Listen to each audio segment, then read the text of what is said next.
करते हैं आज का हमारा टॉपिक सप्लीमेंट्री रूल्स और ज्वाइनिंग टाइम। ठीक है, लेके प्रभु का नाम। चलिए, तो जो जो इम्पोर्टेंट रूल्स है ना, वही इम्पोर्टेंट रूल्स प्रोविजंस जो है वही हम लोग डिस्कस करेंगे। सारा एकदम डेप्थ में घुस के पीएचडी डिग्री हासिल करने का समय है नहीं।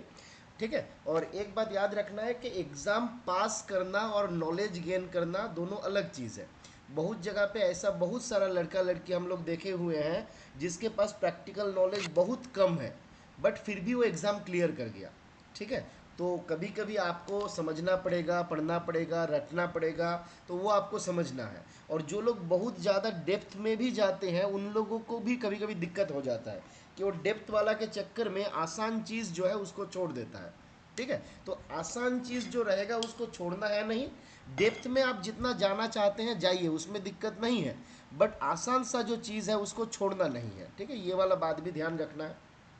चलिए, तो हम लोग जैसे हम पहला क्लास जब हम लोग फंडामेंटल रूल्स और सप्लीमेंट्री रूल्स का किए थे तो वहाँ पे हम आपको बताए थे कि आपका फंडामेंटल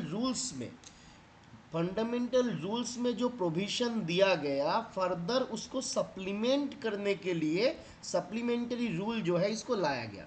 मतलब जैसे हमारा फंडामेंटल रूल्स हमको बताता है कि at the time of appointment, जब भी किसी सेंट्रल गवर्नमेंट सर्वेंट का अपॉइंटमेंट होगा उस टाइम पे क्या करना है, उस टाइम पे उनको मेडिकल फिटनेस सर्टिफिकेट देना है। अब ये मेडिकल फिटनेस सर्टिफिकेट कौन इशू करेगा, है ना?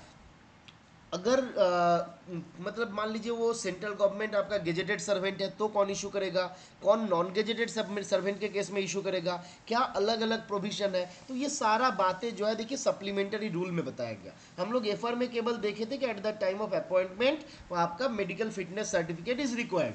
अब इशू कौन करेगा, तो फंडा समझ रहे हैं ना, वहां पे एक प्रोविजन दिया जिसको सप्लीमेंट कर रहा है मेरा ये सप्लीमेंट्री रूल, जहां पे SR4 आप देख सकते हैं। SR4 में क्या बताया जा रहा है, SR4 हमको बता रहा है medical fitness certificate on the first entry into government service. तो जब भी गवर्नमेंट सर्विस में किसी गवर्नमेंट सर्वेंट का क्या होता है, एंट्री होता है, किसी भी पर्सन का एंट्री होता है, तो वहां पे मेडिकल फिटनेस सर्टिफिकेट का क्या रिक्वायरमेंट है, कौन देगा। प्लीज म्यूट कर लीजिए, किसी का अनम्यूट था। अब देखिए, दो प्रोविजन दिया गया, गेजेटेड गवर्नमेंट सर्वेंट के लिए और एक बोला गया है नॉन गेजेटेड गवर्नमेंट सर्वेंट के लिए। तो गेजेटेड गवर्नमेंट सर्वेंट के लिए क्या बोला गया भैया जो सर्टिफिकेट तुमको लाना है ना वो किसी मेडिकल बोर्ड से लाना है। मतलब वहां पे एक आदमी आपका एग्जामिनेशन नहीं करेगा, वहां पे एक बोर्ड आपका एग्जामिनेशन करेगा, एक मेडिकल बोर्ड, जहां पे मान लीजिए आई का सर्जन रहेंगे, जहां पे हार्ट का सर्जन रहेंगे, है ना, जहां पे कोई दूसरा डॉक्टर रहेंगे। तो मान लीजिए 4 5 6 आदमी का, 6 डॉक्टर का एक टीम रहेगा, एक बोर्ड रहेगा जो सर्टिफिकेट इशू करेगा कि भैया ये फिजिकली फिट है। याद रहेगा। तो अगर हमारा गेजेटेड गवर्नमेंट सर्वेंट हो गया तो सर्टिफिकेट कौन इशू करेगा, फटाफट पब्लिक चैट में बताइए। गेजेटेड गवर्नमेंट सर्वेंट के केस में आप लोग नहीं बताइएगा तो हम भी चुपचाप बैठे रहेंगे, आगे नहीं बढ़ेंगे। बिल्कुल, मेडिकल बोर्ड जो है वो सर्टिफिकेट इशू करेगा। अब आते हैं हम लोग नॉन गेजेटेड गवर्नमेंट सर्वेंट के लिए। तो बोला गया यहाँ पे आपको बोर्ड का आवश्यकता नहीं है, यहाँ पे जो सिविल सर्जन है वो इशू कर सकता है, जो डिस्ट्रिक्ट मेडिकल ऑफिसर DMO है वो इशू कर सकता है, और ये सिविल सर्जन और डिस्ट्रिक्ट मेडिकल ऑफिसर का इक्विवेलेंट स्टेटस का कोई और मेडिकल ऑफिसर भी इसको इशू कर सकता है। तो याद रहेगा, सिविल सर्जन इशू कर सकता है, डिस्ट्रिक्ट मेडिकल ऑफिसर इशू कर सकता है, और ये सिविल सर्जन और डिस्ट्रिक्ट मेडिकल ऑफिसर जो है इन लोगों का इक्विवेलेंट रैंक का कोई मेडिकल ऑफिसर आपको, मतलब जो नॉन गेजेटेड गवर्नमेंट सर्वेंट है उनको medical certificate, fitness certificate issue कर सकता है। तो ये हमारा बताता है सप्लीमेंट्री रूल 4 में, SR4 में। अब आते हैं हम लोग SR4 के ए में क्या बताया गया, तो बोला जा रहा है कि exemption from producing medical fitness certificate eight the time of joining. कुछ सर्टेन केसेस है जहां पे eight the time of joining medical fitness certificate is exempted, मतलब इट इज नॉट रिक्वायर्ड। ये ना देंगे तो भी हमारा हो जाएगा, चल जाएगा। तो क्या बताया गया देखिए, तो बोला जा रहा है ये government servant recruited through a competitive examination who had to undergo medical examination in accordance with the regulation prescribed for appointment to that service। फंडा क्या हुआ? फंडा ये है, जैसे मान लीजिए हम आर्मी के लिए रिक्रूटमेंट में जाते हैं, हम एक एग्जाम्पल जस्ट दे रहे हैं। सपोज हम आर्मी के लिए रिक्रूटमेंट में जा रहे हैं, तो वहाँ पे क्या है, वहाँ पे मेडिकल फिटनेस ही एक क्राइटेरिया है। हमारा फ्लैट फुट होगा तो नहीं चलेगा, हमारा ब्लाइंडनेस मतलब कलर ब्लाइंडनेस होगा तो नहीं चलेगा, इस प्रकार से हमको कोई दूसरा बीमारी रहेगा तो नहीं चलेगा। तो क्या हुआ, अपॉइंटमेंट जो किया जा रहा है उसी के रेगुलेशन में बताया गया है कि ये आदमी फिजिकली फिट होगा तभी जाके इसका सिलेक्शन होगा। जैसे मान लीजिए हमको दे दिया 5 किलोमीटर दौड़ना है, तो ये एक कंडीशन दे दिया किसके भीतर, अपॉइंटमेंट के कंडीशन के भीतर। सिमिलरली मेडिकल फिटनेस का जो केसेस है, जब ये आपका अपॉइंटमेंट का जो रेगुलेशन है उसी के क्राइटेरिया के भीतर आता है। जैसे मान लीजिए आईसाइट हो गया, जैसे मान लीजिए हमारा दूसरा जो भी टेस्ट हम लोग eight the time of medical examination चलता है, जैसे रेलवे के केस में आप देख सकते हैं बहुत सारा जगह पे अलग से आपका कुछ ये होता है कि जहाँ पे मेडिकल आपका पहला होता है ना, मेडिकल को पहला प्रेफरेंस दिया जाता है। अगर कोई व्यक्ति मेडिकली फिट है तभी जाके हम उसको दूसरा मान लीजिए एग्जामिने मतलब अपियर होने देते हैं या जो भी होता है। तो फंडा क्या हो रहा है कि कोई भी गवर्नमेंट सर्वेंट जिसका रिक्रूटमेंट हो रहा है, कैसे, एक कम्पिटिटिव एग्जामिनेशन के थ्रू रिक्रूटमेंट हो रहा है, और उस कम्पिटिटिव एग्जामिनेशन के दौरान he has to undergo medical examination in accordance with the regulations prescribed for the appointment to that service। तो उस पर्टिकुलर सर्विस के अपॉइंट के लिए, पार्टिकुलर सर्विस में अपॉइंटमेंट के लिए अगर उनको मेडिकल एग्जामिनेशन के गो थ्रू करना पड़ा था, पार्टिकुलर अपॉइंटमेंट के लिए, उस पोस्ट में अपॉइंटमेंट के लिए अगर उनको मेडिकल एग्जामिनेशन में पास होना पड़ा था, तो फर्दर उनको दोबारा मेडिकल फिटनेस का आवश्यकता नहीं है। क्लियर है? जहां पे हमको as a part of the appointment procedure medical fitness examination हुआ था, और वहां पे क्या हुआ था, हमको ऑलरेडी वो पास किए थे, इसीलिए हम सिलेक्ट हो पाए, तो वहां पे फर्दर सिलेक्शन के बाद कोई मेडिकल एग्जामिनेशन का आवश्यकता नहीं है। ये गया पहला केस, पहला एक्सेप्शन। सेकेंड केस क्या बोला जाता है, तो ये याद रखिएगा, थॉमसन कॉलेज, इसका नाम याद रखिएगा, शाहरुख खान से ज़्यादा इसका नाम फेमस है, Thomson College Roorkee. Thomson College Roorkee, हो सकता है आपके एग्जाम पे भी ना सीधा ये कॉलेज का नाम दे के दे दे। याद रखिए क्या बोला जा रहा है, इस कॉलेज से जो आपका, इस कॉलेज का स्टूडेंट जो पास आउट करता है, तो जब ये पास आउट करता है उसी टाइम पे जब उनको सर्टिफिकेट दिया जाता है, कंप्लीशन कोर्स का होता है, तो बोला जा रहा है कि कोर्स कंप्लीशन के समय ही उनको हेल्थ सर्टिफिकेट ग्रांट किया जाता है। मतलब उनका हेल्थ चेकअप करने के बाद ही उनको कंप्लीशन के साथ साथ एक हेल्थ सर्टिफिकेट भी ग्रांट किया जाता है। तो बोला जा रहा है ये थॉमसन कॉलेज रुड़की से कोर्स कंप्लीट करके जब कोई निकलता है तो उस दौरान उनको हेल्थ सर्टिफिकेट दिया जाता है, और ये हेल्थ सर्टिफिकेट मिलने के बाद विद इन 18 मंथ, 18 महीने के भीतर अगर उनका अपॉइंटमेंट होता है, और नॉर्मली इस कॉलेज के केस में अपॉइंटमेंट का प्रोविजन रखा गया कि पब्लिक वर्क्स डिपार्टमेंट जो है ये सीधा यहाँ से अपॉइंटमेंट करते रहता है। तो अगर बोला जा रहा है कि थॉमसन कॉलेज से पास आउट किसी ने किया और 18 महीने के भीतर पब्लिक वर्क्स डिपार्टमेंट में वो ज्वाइन कर गया, तो उनको आपका कोई दोबारा मेडिकल एग्जामिनेशन नहीं होगा। क्यों नहीं होगा? क्योंकि जब इन्होंने कोर्स को कंप्लीट किया था उसी टाइम पे इनको मेडिकल एग्जामिनेशन किया गया था और उनको मेडिकल फिटनेस सर्टिफिकेट दिया गया था। तो ये बात एक याद रखना है कि qualified students of Thomson College Roorkee permanently appointed to public works department within 18 months from the date of health certificate granted to them, है ना, on completion of the college course, तो इन लोगों के ऊपर भी आपका ये सर्टिफिकेट का आवश्यकता नहीं है। तो यहाँ से आपको एक चीज़, दो चीज़ याद रखना है। एक याद रखना है थॉमसन कॉलेज रुड़की का नाम, दूसरा याद रखना है 18 महीना, तीसरा आप याद रख सकते हैं इनका अपॉइंटमेंट कहाँ पे हो रहा है, तो पब्लिक वर्क्स डिपार्टमेंट। तो ये तीन चीज़ यहाँ पे इंपॉर्टेंट है, थॉमसन कॉलेज रुड़की, 18 महीना फ्रॉम हेल्थ सर्टिफिकेट का जो ग्रांट हुआ था, यानी कि कंप्लीशन ऑफ कोर्स, और पब्लिक वर्क्स डिपार्टमेंट। तो ये 3 फैक्ट आपको यहां से याद रखना है। अगला क्या बोला गया? बोला गया कि कोई भी टेम्पोररी वैकेंसी जो 3 महीने से ज़्यादा आपका एक्सटेंड होने वाला नहीं है, मतलब any temporary vacancy which is not for a period beyond 3 months, 3 महीने से ज़्यादा पीरियड के लिए वो लास्टिंग करने वाला है नहीं, तो ऐसा जगह पे अगर किसी गवर्नमेंट सर्वेंट का अपॉइंटमेंट होता है तो बोला गया कोई फिटनेस सर्टिफिकेट का आवश्यकता नहीं है। तो ये 3 महीने वाला केस भी याद रख लीजिएगा। फिर क्या बोला जा रहा है?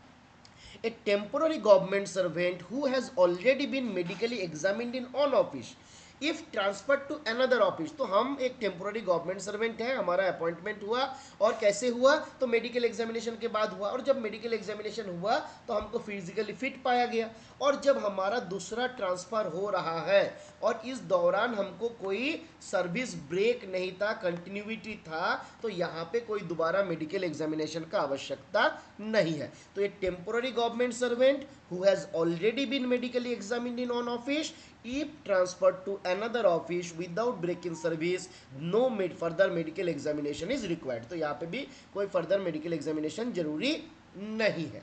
अब आते हैं हम लोग रिटायर्ड गवर्नमेंट सर्वेंट। बोला गया रिटायर्ड गवर्नमेंट सर्वेंट का अगर री एम्प्लॉयमेंट होता है, if a retired government servant is re-employed immediately after retirement, retirement के तुरंत बाद उनका अगर री एम्प्लॉयमेंट हो जाता है, तो भी बोला कि भैया यहाँ पे भी मेडिकल एग्जामिनेशन आवश्यक नहीं है। ठीक है, तो ये कुछ एग्जेम्पशन है जो 4 के ए में बताया गया था। इसके भीतर किसी का कोई डाउट है तो पब्लिक चैट में बता सकते हैं।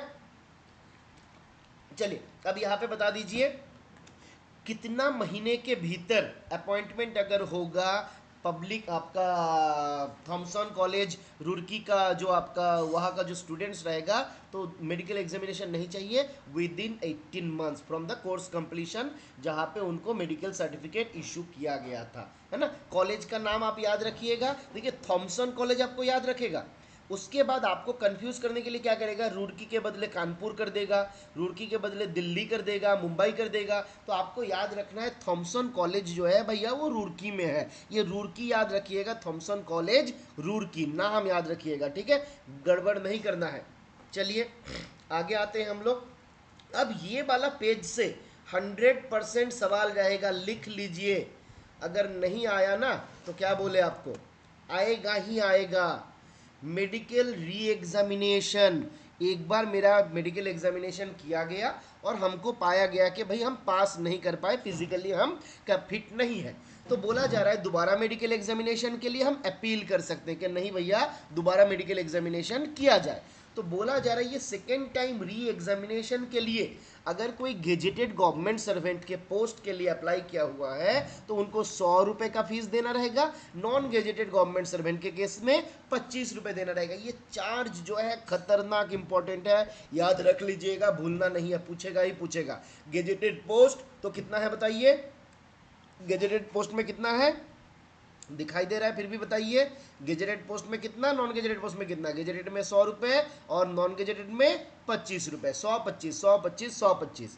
आगे आते हैं हम लोग। अब क्या बोला जा रहा है, बोला जा रहा है कि री employment of non gazetted staff may be made without fresh medical examination where the break in service does not exceed 1 year, है ना।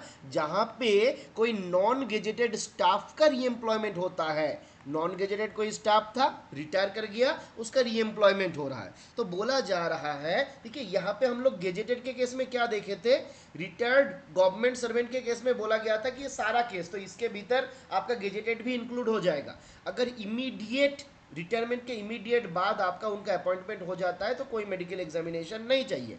तो यहाँ पे ये पीरियड को डिफाइन किया गया for the purpose of non gazetted government servant, gazetted के लिए अलग से कुछ बोला नहीं गया यहाँ पे।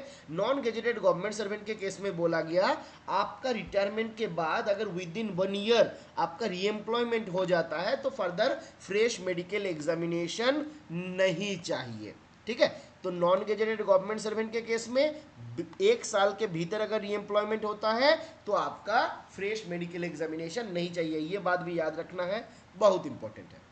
अब आते हैं हम लोग आगे, जहां पे आपका फीस के बारे में कुछ सप्लीमेंट्री रूल दिया गया। क्या बोला जा रहा है?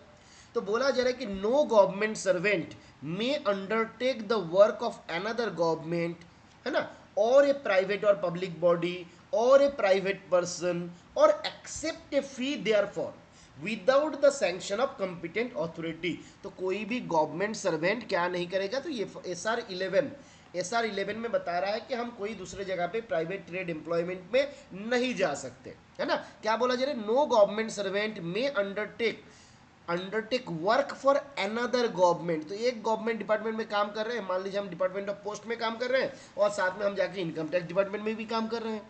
तो क्या बोला जा रहा है कि नो गवर्नमेंट सर्वेंट में undertake work for another government और a private or public body or a private person or accept a फी। तो ना इसके लिए काम करेगा, ना ही ये फी एक्सेप्ट करेगा without the sanction of competent authority. अगर कंपिटेंट अथॉरिटी का सैंक्शन नहीं रहेगा तो किसी से भी कोई भी फी वो एक्सेप्ट नहीं करेगा। अब बोला जा रहा है कि यहाँ पे क्या करना रहता है, यहाँ पे एक अंडरटेकिंग भी दिया जाता है। बोला जी, unless the government servant on leave shall certify that the work can be undertaken without detriment to his official duties and responsibilities. तो अगर हम छुट्टी में हैं और इस दौरान हम कोई दूसरे जगह पे काम पे विथ प्रॉपर सैंक्शन गए हुए हैं, कर रहे हैं किसी दूसरे जगह पे, तो यहाँ पे हमको ये सर्टिफाई करने का आवश्यकता नहीं है। मतलब यहाँ पे कंपिटेंट अथॉरिटी को ये सर्टिफाई करने का आवश्यकता नहीं है। बट अगर हम छुट्टी पे नहीं है और उस दौरान किसी दूसरे जगह पे कोई दूसरे डिपार्टमेंट के पास, मान लीजिए कि हमारे यहाँ से ही डेपुटेशन में, ये डेपुटेशन नहीं, बस किसी कारणवश दूसरे का कोई काम कर दिया गया और उस काम के लिए हमको कोई फीस मिल रहा है, तो बोला जा रहा है यहाँ पे कंपिटेंट अथॉरिटी को सर्टिफाई करना रहेगा कि ये जो काम हमने कर दिया it is without detriment to my official duties and responsibilities. तो जिस काम के लिए हम यहाँ पे दूसरे किसी का कोई काम करके दे रहे हैं, तो यहाँ पे कंपिटेंट अथॉरिटी जो हमको परमिट कर रहा है कि भाई जाओ तुम उसके लिए काम कर दो या ये काम कर दो, तो उनको ये सर्टिफाई करना रहेगा कि इस काम के लिए मेरा अपना जो काम है उसमें किसी भी प्रकार का कोई हार्म नहीं हो रहा है, it is not detrimental to my official duties and responsibilities. अगर हम छुट्टी में हैं और इस दौरान किसी दूसरे का काम कर रहे हैं, है ना, with approval of competent authority, तो यहाँ पे कंपिटेंट अथॉरिटी को ये बताना नहीं पड़ेगा कि मेरा ड्यूटी में हैम्पर नहीं हो रहा है, दिक्कत नहीं हो रहा है। क्यों नहीं हो रहा है? क्योंकि यहाँ पे हम ऑलरेडी छुट्टी में है, तो मेरा ड्यूटी के ऊपर इसका इफेक्ट डायरेक्टली नहीं आ रहा है।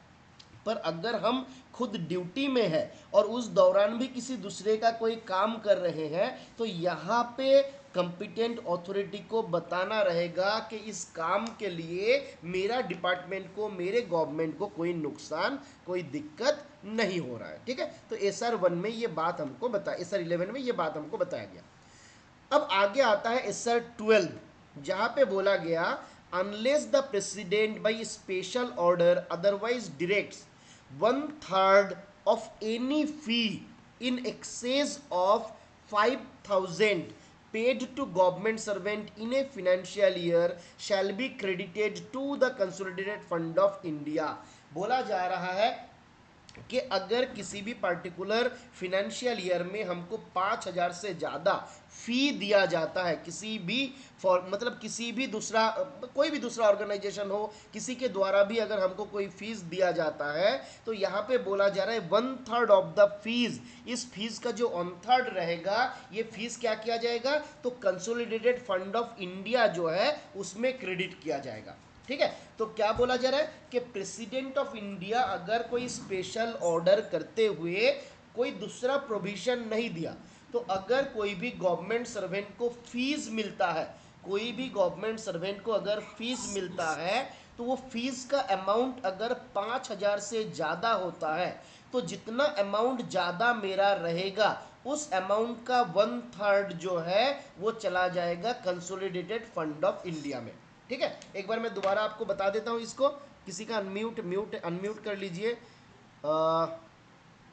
इनके बथा जी प्लीज म्यूट कर लीजिए। कुछ बताना चाहते हैं आप?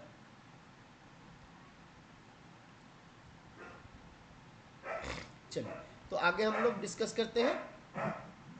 क्या बोला जा रहा है, देखिए, 1/3 of any fee in excess of 5,000 paid to the government servant in a financial year shall be credited to the consolidated fund of India. 1/3 of any fees in excess of 5,000। Basically यहाँ पे हम थोड़ा सा, मुझे लग रहा है गलत बोले हैं कि ये 5,000 से ज़्यादा जब भी हो जाएगा तो उसका 1/3 जो है कंसोलिडेटेड फंड ऑफ इंडिया में चला जाएगा। ठीक है, ये आपका एक्सेस अमाउंट का 1/3 नहीं बोला है, ये बोल रहा है कि 1/3 of any fees in excess of 5,000 paid to government servant in a financial year shall be credited to the consolidated fund of India।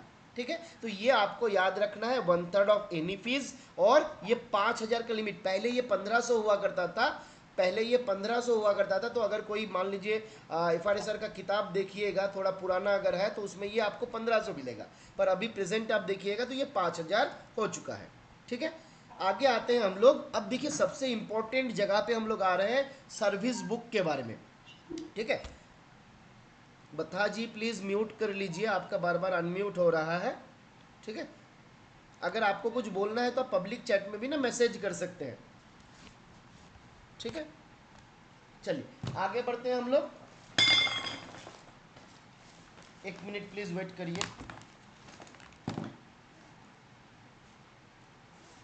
अच्छा, दिक्कत तो नहीं हो रहा है ना, एक बार बताइए तो भाई, समझने में दिक्कत हो रहा है क्या?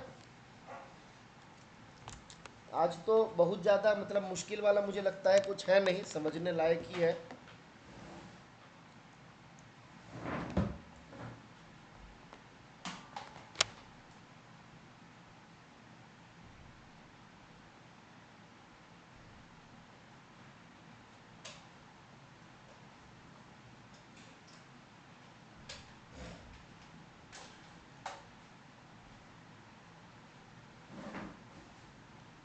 चलिए आगे आते हैं हम लोग 196। इसमें क्या बताया गया, तो देखिए ये बहुत इंपॉर्टेंट है, आपके एग्जाम पे भी ये पूछेगा। ये बहुत मतलब कितना बार पूछा गया है सवाल, उसका कोई अता पता नहीं है। ठीक है, मतलब दुनिया का सबसे मशहूर सवाल के भीतर एक है।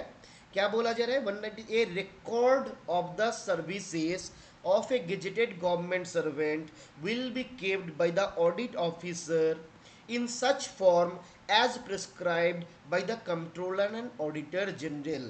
ठीक है, तो फंडा क्या हुआ, तो गेजेटेड गवर्नमेंट सर्वेंट जो भी रहेगा उनका जो सर्विस बुक है, दे रिकॉर्ड ऑफ सर्विस का मतलब क्या हुआ, आम भाषा में अगर बोलिएगा, ये थोड़ा वही 3 इडियट्स वाला कहना क्या चाहते हो तुम, तो ये रिकॉर्ड ऑफ सर्विस का मतलब सर्विस बुक आप मान लीजिए यहाँ पे। तो बोला जा रहा है service book government servant will be kept by the audit officer. किसके पास रहेगा, ऑडिट ऑफिसर के पास रहेगा। और ये किस फॉर्म में मेंटेन होगा, देखिए ये सवाल को लोग ध्यान नहीं देते हैं। सब लोग जानता है कि गेजेटेड गवर्नमेंट सर्वेंट जो है उसका जो सर्विस बुक है ऑडिटर के पास रहता है, ऑडिट ऑफिसर के पास रहता है, बट ये ध्यान नहीं देता है कि उस सर्टिफिकेट जो प्रिस्क्राइब फॉर्मेट रहता है वो कौन बनाता है।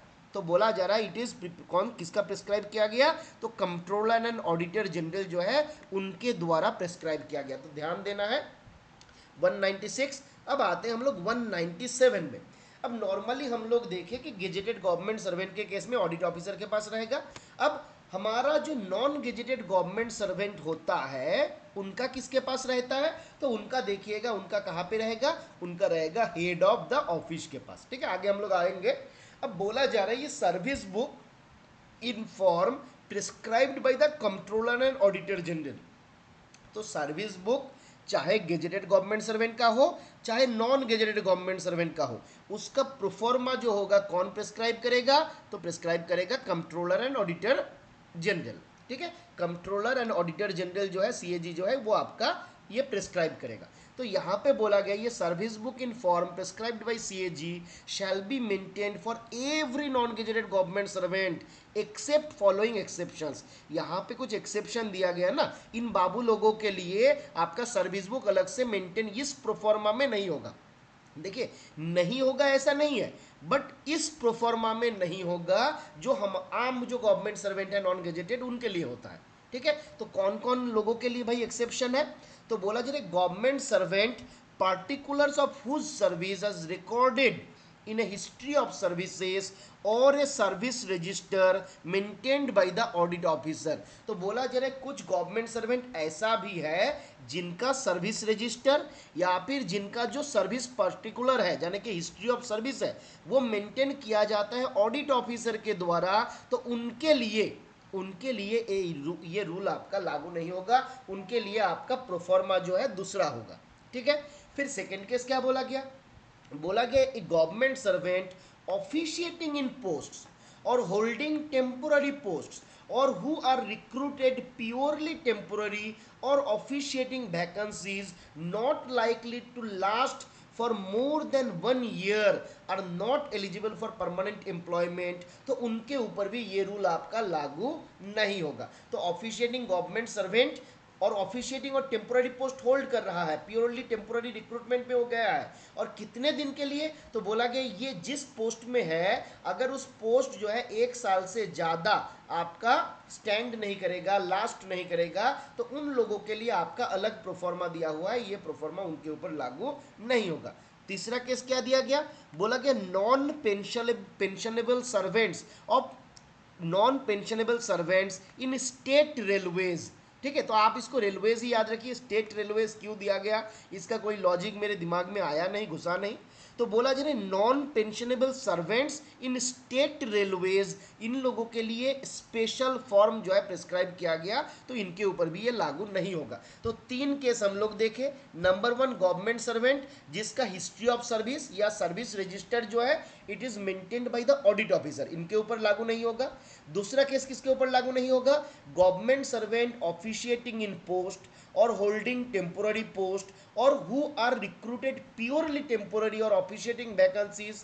और ये जिस पोस्ट में मैं ऑफिशिएटिंग करने गया, जिस ऑफिशिएटिंग वैकेंसी में मैं काम कर रहा हूं, वो जो वैकेंसी है it is not about to last for a period of more than 1 year, तो वहां पे ये रूल लागू नहीं होगा। इसका ये जो सर्विस बुक है ये आपका उस हेड ऑफ ऑफिस के द्वारा मेंटेन नहीं किया जाएगा। नॉन पेंशनेबल पोस्ट क्या है?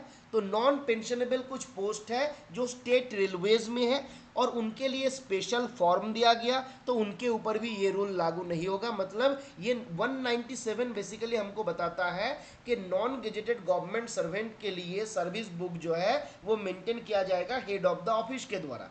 तो इन 3 केसेस में जो मेरा हेड ऑफ ऑफिस रहेगा उनके द्वारा ये सर्विस बुक मेंटेन करने का आवश्यकता नहीं है, 1 नंबर। और अगर मेंटेन होगा भी तो जो प्रोफॉर्मा प्रिस्क्राइब्ड है आम गवर्नमेंट सर्वेंट के लिए by the controller and auditor general, वो वाला इनके ऊपर लागू नहीं होगा। ठीक है, अब 198 क्या बताता है? ये हमको बताता है कि ये 197 में जो जो लोगों के बारे में बताया गया, एक्सेप्शन जो दिया गया, उनको छोड़ के बाकी जो भी नॉन गेजेटेड गवर्नमेंट सर्वेंट रहेगा उनका सर्विस बुक मेंटेन कौन करेगा? तो बोला जा रहा है such a service book shall be maintain for a government servant from the date of his first appointment to the government service. तो सारा नॉन गेजेटेड गवर्नमेंट सर्वेंट जो रहेगा जिस दिन उनका पहला अपॉइंटमेंट होगा उसी दिन से उनका सर्विस बुक जो है मेंटेन होने लगेगा, और ये मेंटेन करेगा और कस्टडी में रहेगा किसका? तो this must be kept in the custody of the head of the office. तो जो मेरा हेड ऑफ द ऑफिस रहेगा उनके कस्टडी में ये रहेगा, है ना, in which he is serving and transferred with him from office to office. अब देखिए एक बात और बताया गया, क्या बोला जा रहा है?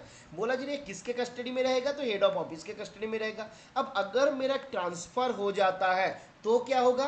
तो बोला जा रहा है अगर मेरा ट्रांसफर होगा तो मेरा सर्विस बुक भी मेरे पीछे पीछे आएगा, office to office service book भी ट्रांसफर होगा। तो मेरा एक जगह से दूसरे जगह ट्रांसफर हुआ तो मेरा सर्विस बुक भी एक जगह से दूसरे जगह जाएगा। ठीक है, सर्विस बुक मेरे छाया के जैसा है, मेरे साथ साथ ही चलेगा।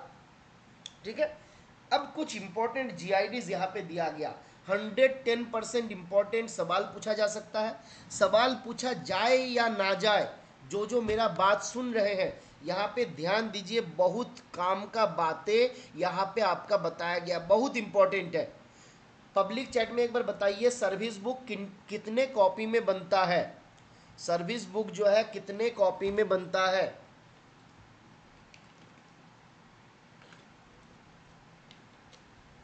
चलिए, सबको मालूम है, खाली हमको छोड़ के देख रहा हूँ।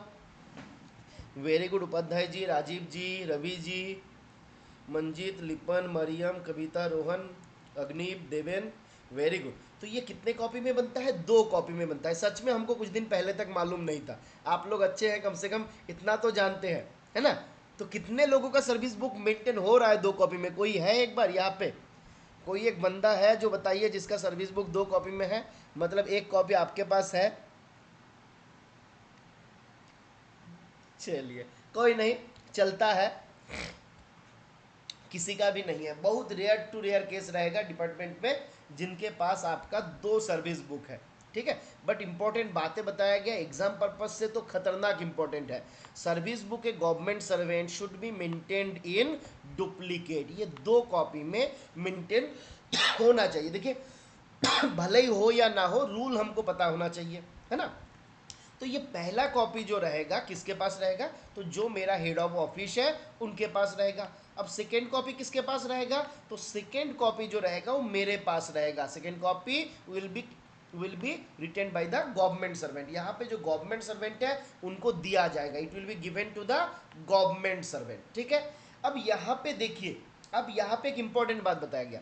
ये जो रूल आया था ना, ये जितना हमको याद आ रहा है आपका मार्च 2017, ये आपका 2017 में ये वाला रूल जो है इसको लगाया गया था। जीएफआर में ही कुछ 200 288 287 ऐसे कुछ रूल्स है, उसमें आपका ये रूल जो है लगाया गया था, ठीक है? अब इसमें क्या बोला गया कि second copy of service book जो है it will be given to the, अरे बाप रे, चलिए हम लोगों को आइसक्रीम खिलाने के लिए आया है। सर्विस बुक देखिए आपके पास नहीं है ये तो ठीक है, बट आप लोग इतना कंफर्म कर लीजिए एटलीस्ट ऑफिस में है। बहुत सारा ऐसा ऑफिस है जहाँ पे 2-4 साल हो जाने के बाद भी गवर्नमेंट सर्वेंट का सर्विस बुक बनता ही नहीं है। तो ऐसा ना हो कि आपका सर्विस बुक है ही नहीं, ठीक है? भले ही आपके पास ना हो बट एटलीस्ट ऑफिस में होना चाहिए, ठीक है? तो क्या बोला जा रहा है, सेकेंड कॉपी जो है गवर्नमेंट सर्वेंट को दिया जाना चाहिए। और कब से दिया जाना चाहिए? तो जो डेट मैं आप लोगों को बता रहा था कि 2017 में ये वाला गाइडलाइंस आया था कि आपका सर्विस बुक जो है ये 2 कॉपी में रहेगा। तो ये 2017 के शायद मार्च महीने के आसपास आया हुआ था। अब उसमें क्या बोला गया था कि जब ये ऑर्डर आया 2017 के मार्च में मान लीजिए, तो बोला गया एग्जिस्टिंग एम्प्लॉय जितना सारा है सबको within 6 month from the date of this order ये आपको सर्विस बुक का सेकेंड कॉपी दे देना है। ये जो मेरा हेड ऑफ ऑफिस है उनका ड्यूटी है कि मुझको एक कॉपी इसका दिया जाए। एग्जिस्टिंग एम्प्लॉयज़ जो भी है उनके पास भी एक कॉपी दिया जाए। कितने दिन के भीतर? Within 6 month. तो याद रखिएगा, एग्जिस्टिंग एम्प्लॉय के लिए within 6 month from the date on which this rule has become effective. ये रूल जब से लागू हुआ वहां से 6 महीने के भीतर दे देना है, ठीक है?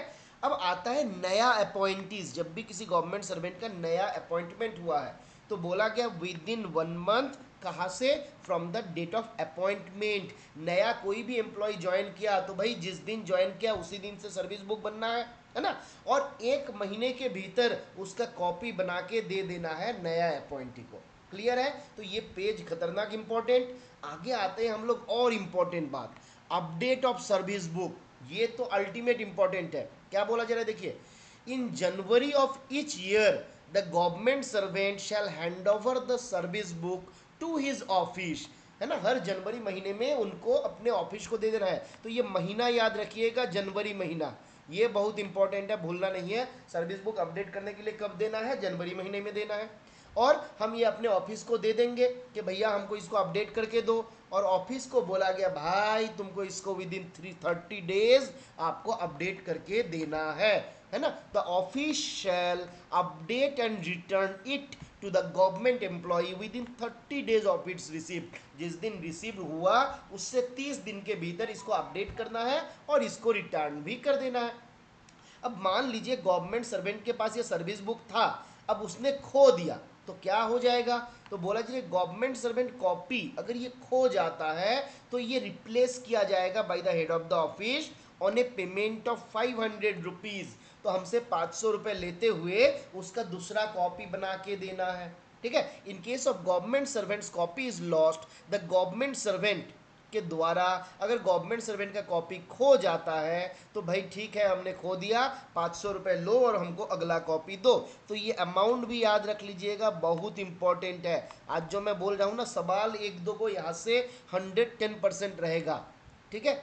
आगे क्या हुआ, अब मान लीजिए मेरा टेक्निकल रेजिग्नेशन हो गया, डिपार्टमेंट ऑफ पोस्ट में थे, हम इनकम टैक्स में चले गए। अब क्या बोला जा रहा है, बोला जा रहा है ट्रांसफर जब हो जाएगा, टेक्निकल रेजिग्नेशन जब हो जाएगा, तो मेरा जो सर्विस बुक है ना, ये भी मेरा जो पेरेंट डिपार्टमेंट है वहाँ से मेरा प्रेजेंट डिपार्टमेंट के पास भेज दिया जाएगा। तो during technical resignation the service book is transferred from parent department to present department. Clear है, आगे बढ़ते हैं, ठीक है। चलिए आप पब्लिक चैट में एक बार बता दीजिए कितना रुपये फीस लगता है अगर हम सर्विस बुक खो दिए तो। बहुत इंपॉर्टेंट सवाल है, कितना रुपया, 500 रुपया, ठीक है। कौन सा महीने में अपडेट होता है, फटाफट बताइए, कौन सा महीने में अपडेट होता है, जनवरी महीने में अपडेट होता है। Very good, very good. देखिए 1 जनवरी नहीं बोला गया, जनवरी महीने में अपडेट होता है, 1 जनवरी नहीं बोला गया। अच्छा, हम जब जिस दिन जमा करेंगे कितने दिन के भीतर हमको अपडेट करके दे देगा, from the date of receiving, कितने दिन के भीतर दे देगा,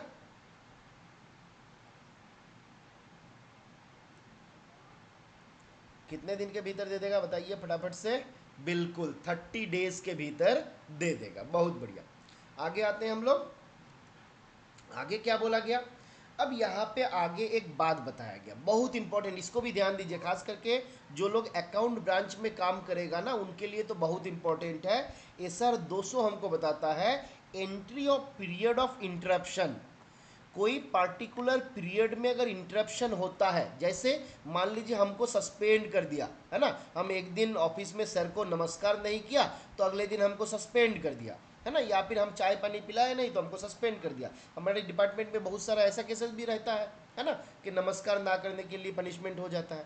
तो बोला जा रहा है every period of suspension from the employment and every interruption of service. एक मिनट प्लीज वेट करिए। हाँ सर, नमस्कार। हेलो, आ रहे हैं सर, आ रहे हैं sir.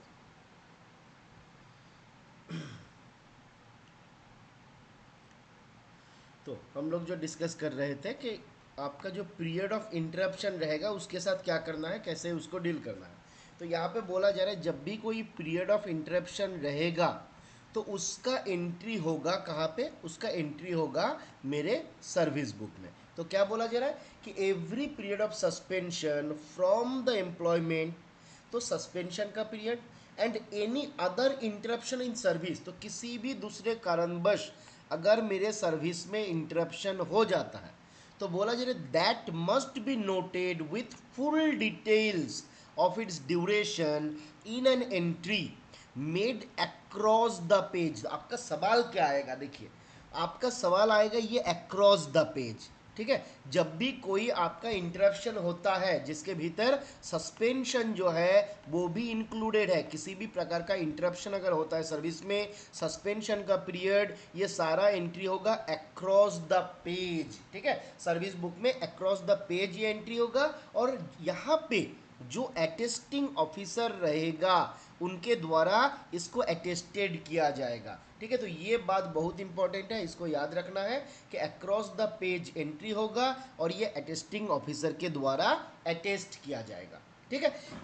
It is duty of the attesting officer to see that such entries are promptly made. ये attesting officer का ड्यूटी है कि वो देखेगा कि सारा एंट्री जो है प्रॉपर्ली किया गया या नहीं किया गया, है ना। तो हमारा हेड ऑफिस में मेंटेन हो रहा है तो डिविजनल हेड का काम रहेगा कि वो सारा एंट्री सही से हुआ है नहीं हुआ है ये चेक करना उनका भी ड्यूटी रहेगा, क्योंकि वही वहाँ पे अटेस्टिंग ऑफिसर बनेंगे, ठीक है।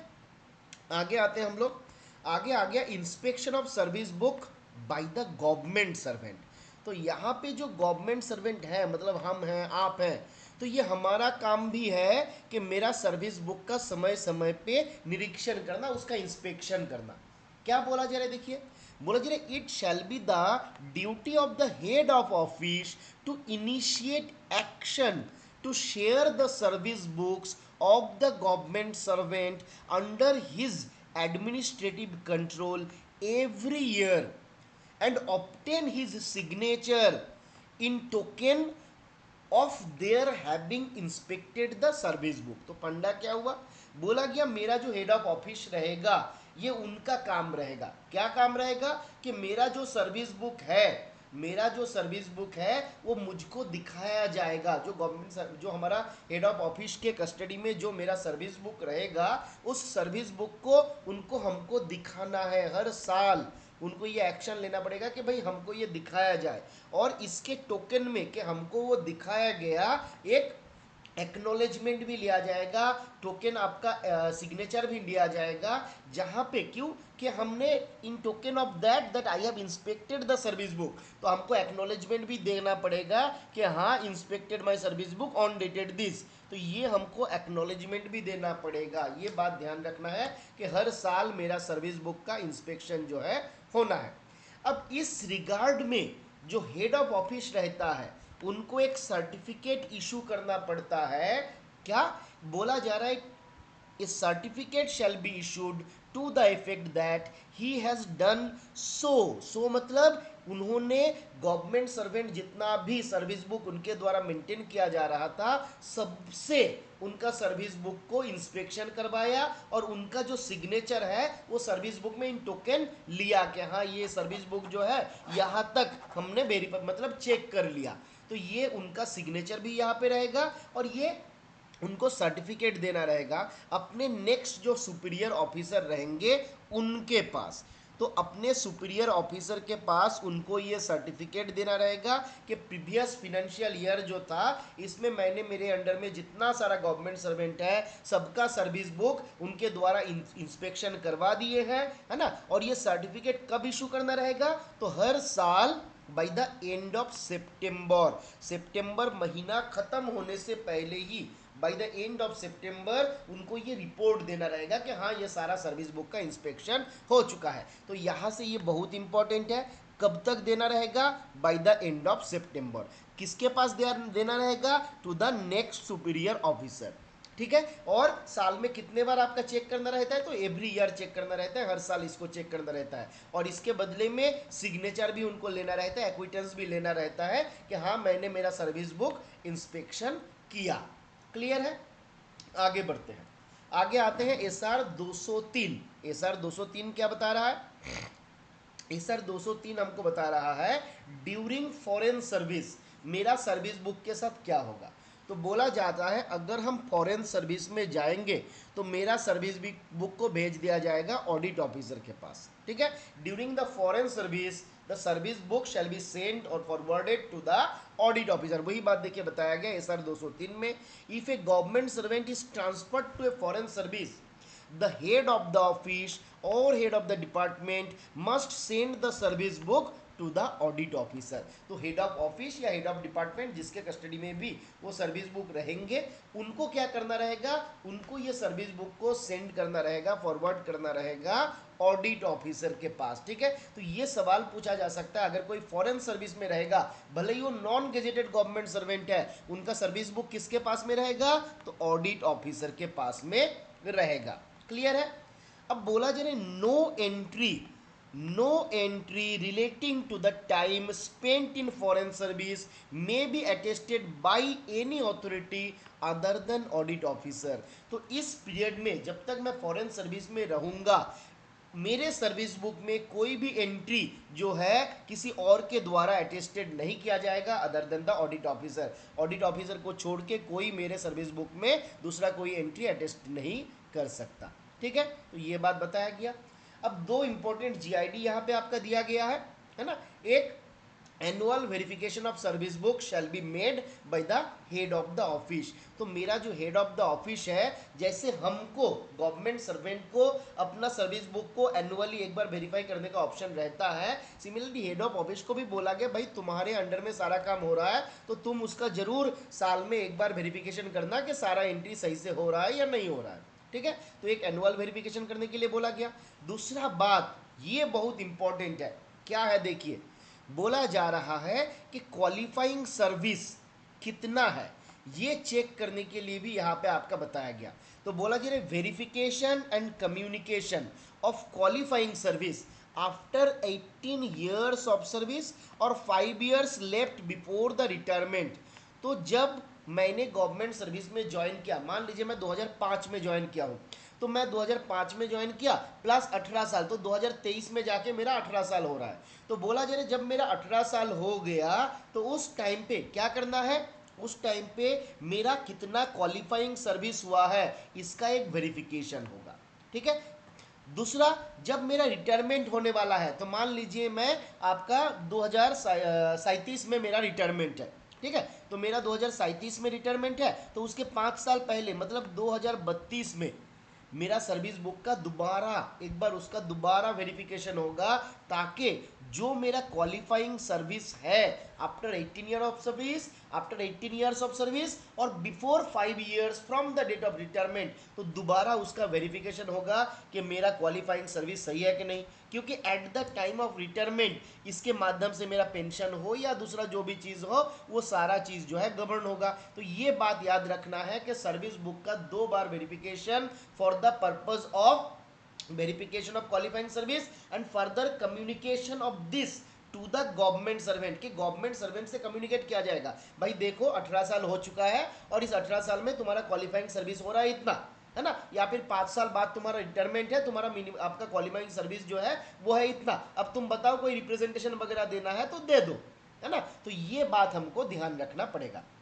आगे आते हैं SR 307 में क्या बोला जा रहा है, फॉरेन सर्विस में जब हम रहेंगे तो हमने FR फंडामेंटल रूल्स जब देखे थे तो हमने देखा था कि लीव सैलरी और पेंशन के लिए हमको कंट्रीब्यूट करना रहता है। कोई हमको बताइए लीव सैलरी के लिए कितना कंट्रीब्यूट किया जाता है, बेसिक प्लस DA का कितना परसेंटेज क्वालिफाइंग किया जाता है, कितना परसेंटेज था बेसिक प्लस DA का, बिल्कुल लीव के लिए था 11%। बाकी लोगों का जवाब नहीं आया, अनुराग का आया, अग्निव और देवेन, बाकी लोग कहाँ गए, फटाफट से जवाब दीजिए। लीव सैलरी का कितना percentage, very good, Rohan, लिपन, Ravi और बाकी लोग, इस सब लोग पूरा एकदम सो जाते हैं लगता है। क्या मेरा आवाज इतना सुरीला है कि आप लोग सुनते ही सो जाते हैं। चलिए अच्छा बताइए, अब लीव सैलरी हुआ, पेंशन के लिए बताइए NPS वाला जो है उनके लिए कितना डिडक्शन। ये सवाल जो मैं पूछ रहा हूँ ना एग्जाम पे पूछेगा, और अगर आपने आज ध्यान नहीं दिया तो 2 नंबर अगर लटक जाएगा ना तो बड़ा दुख होगा कि सर ने बोला था हमने नहीं सुना था। 28% हो जाएगा NPS के लिए। अगर ओल्ड पेंशन वाला कोई है, बिल्कुल अग्निव जी वेरी गुड, ओल्ड पेंशन 14 नहीं है, अनुराग जी 14 नहीं है, ओल्ड पेंशन पाने के लिए है 18%, है ना। बेसिकली 18% में 14 रहता है पेंशन के लिए और 4% रहता है ग्रेजुइटी के लिए। तो पेंशन फंड में 18% डिडक्शन वहां पे किया जाता है, तो 28, 18, 11, है ना, बिल्कुल। चलिए अब आते हैं हम लोग आगे। अब ये जो हमको 18%, 28% या फिर मान लीजिए 11% कंट्रीब्यूट करना था, भले ही वो मुझे कंट्रीब्यूट करना हो या फिर मेरा फॉरेन एम्प्लॉयर को करना हो, अगर वो कंट्रीब्यूशन जो है नहीं दिया गया तो क्या होगा, तो वहां पे इंटरेस्ट लगेगा पेनल। अब इसका पेमेंट कब किया जाएगा, देखिए इसीलिए हम बोलते हैं ना सप्लीमेंट्री रूल्स सप्लीमेंट करने के लिए, वहां पे बोला गया था कंट्रीब्यूशन लगेगा, पर कब कटेगा वो यहाँ पे बताया गया है ना। क्या बताया गया देखिए, बोला गया contribution for leave salary pension due in respect of government servant on foreign service may be paid annually. इसको साल में एक ही बार देना है, हर महीने नहीं देना है, साल में एक ही बार देना है। कब से, with in 15 days from the end of financial year. तो फिनेंशियल ईयर का एंड हुआ कब, 31 मार्च, तो 15 अप्रैल तक हमको ये पैसा दे देना है, ये कंट्रीब्यूशन हमको कब तक कर देना है। तो देखिए एग्जाम पे सवाल इस तरीके से भी पूछ सकता है कि ये कब तक कर देना है, तो हमको याद रखना है कि 15 अप्रैल में कर देना है ना, क्योंकि with in 15 days from the end of financial year. तो ये गए एक कंडीशन। अब मान लीजिए कि जहां पे मेरा फॉरेन सर्विस जो है ये 1 साल से कम है ना, या फिर पार्टिकुलर पीरियड से इस तरीके से कम है कि कोई फिनेंशियल ईयर जो है वो एक्सपायर नहीं हो रहा है उस दौरान, या फिनेंशियल ईयर पहले ही खत्म हो गया है ना। मान लीजिए कि मेरा जो फॉरेन सर्विस है वो आपका जनवरी महीने में खत्म हो रहा है, 31 जनवरी को। तो भाई 31 जनवरी को अगर ख़त्म हो रहा है तो मेरा पेंशन का कंट्रीब्यूशन मैं 15 अप्रैल को नहीं करूँगा, वहाँ पे कब करूँगा? तो देखिए यहाँ पे बोला जा रहा है at the end of foreign service. Foreign service जब मेरा खत्म हो गया तो तुरंत हमको पेमेंट कर देना है। If the deputation on foreign service expire before the end of financial year खत्म होने से पहले अगर मेरा फॉरेन सर्विस खत्म हो गया तो वहां पे जब मेरा खत्म हो गया तो तुरंत उसका पेमेंट कर देना है, फाइनेंशियल ईयर एंड होने के लिए इंतजार नहीं करना है। तो ये इंपॉर्टेंट बात है, याद रखना है। आगे क्या बताया क्या? अब बोला कि अगर नहीं किया है तो क्या कर लोगे, क्या उखाड़ लोगे मेरा? तो बोला जा रहा है भाई यहाँ पे हम पेनल इंटरेस्ट काटेंगे। कितना काटेंगे? तो ये आपके एग्जाम के लिए सवाल है, बहुत इंपॉर्टेंट सवाल। मतलब इतना इंपॉर्टेंट सवाल आप सोच नहीं सकते। क्या बोला जा रहा है? कितना इंटरेस्ट लगेगा? तो बोला जा रहा है payment if the payment is not made within the said period interest must be paid to the government servant on the unpaid contribution. देखिए यहाँ पे पूरा साल भर का कंट्रीब्यूशन के ऊपर नहीं लगेगा, या फिर मान लीजिए साल भर, अब जितना पीरियड आपका है अनपेड है, अब मान लीजिए 1 साल का मेरा अनपेड है, 6 महीने का अनपेड है, तो जो मेरा अनपेड कंट्रीब्यूशन है वो उसके ऊपर लग जाएगा, है ना? जो मेरा अनपेड कंट्रीब्यूशन है उसके ऊपर लगेगा। और कैसे लगेगा? प्रति 100 रुपया का अनपेड कंट्रीब्यूशन के लिए 2 पैसा प्रतिदिन, ये बात को ध्यान दीजिए, 2 पैसा प्रतिदिन, ठीक है? तो इस रेट में इंटरेस्ट काउंट होगा, तो ये ध्यान देना है, पर 100 रुपीज 2 पैसा प्रतिदिन के हिसाब से काउंट हो जाएगा। अब इसको आप ये कर देना है, एनुअल करना है तो जो करना है, एनुअल इसको करना नहीं, इसी तरीके से याद रख लेना है। तो एग्जाम पे पूछेगा तो एज इट इज ही पूछेगा। यहाँ पे आपको 365 से गुण करके आप 2 कर सकते हैं कि 2 पैसा को 365 से गुण करते हैं, डिवाइड बाई 100 करते हैं, है ना? तो वो मेरा आपका मान लीजिए इसमें आ जाएगा कि साल में कितना परसेंटेज है। पर वो झंझट में आपको नहीं जाना है, याद रखना है 2 पैसा प्रतिदिन के लिए आपका इंटरेस्ट काटा जाएगा, ठीक है?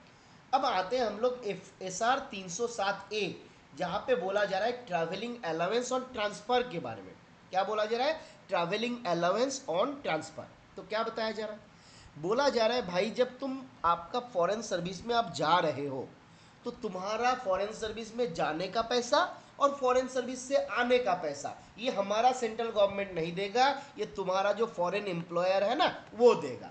देखिए क्या बताया गया, बोला गया the travelling allowance of government servant both in respect of journey on transfer to foreign service और जर्नी ऑफ रिवर्शन, तो जाने का भी और आने का भी कौन देगा? Will be borne by the foreign employer. तो फॉरेन एम्प्लॉयर देगा, हमारा सेंट्रल गवर्नमेंट नहीं देगा, ठीक है? अब फॉरेन सर्विस में जब हम जाते हैं तो हमको एक डिपुटेशन अलाउंस भी मिलता है।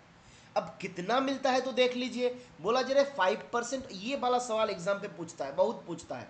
तो डिपुटेशन अलाउंस है ना, कितना दिया जाएगा?